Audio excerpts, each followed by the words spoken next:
For the average small business owner, this is probably not the first thing they think about.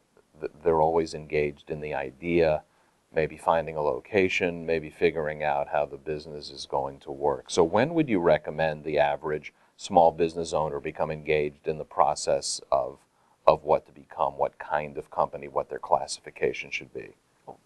That's an interesting question, Peter, and it really focuses importance on when you make this choice.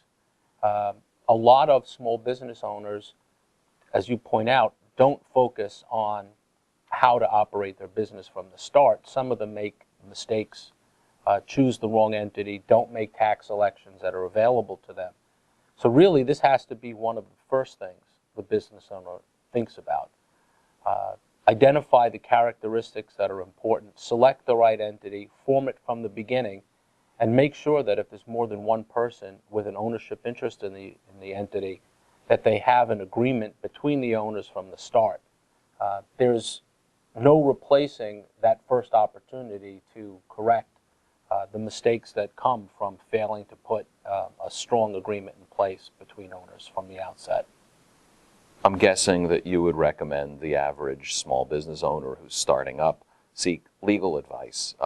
I'm sure you have a lot of horror stories from people who've not done that. So what is the benefit of seeking legal advice? It's obviously can be relatively expensive for someone who's starting out, for whom costs and the cost of starting up is usually a big factor.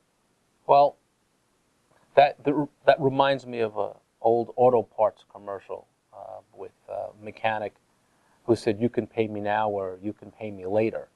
The cost of failing to organize properly, put agreements in place from the very beginning, is really much smaller in comparison to the costs and fees that clients encounter when their business blows up afterwards. It's pretty common for new business owners to come into their venture feeling good, believing that everybody is going to be honorable and operate according to their handshake.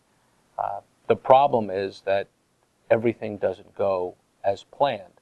And while many businesses do make it through for quite a while without any sort of agreement, the ones that have some dispute often wish they had spent the time and expended the resources to document relationships from the beginning.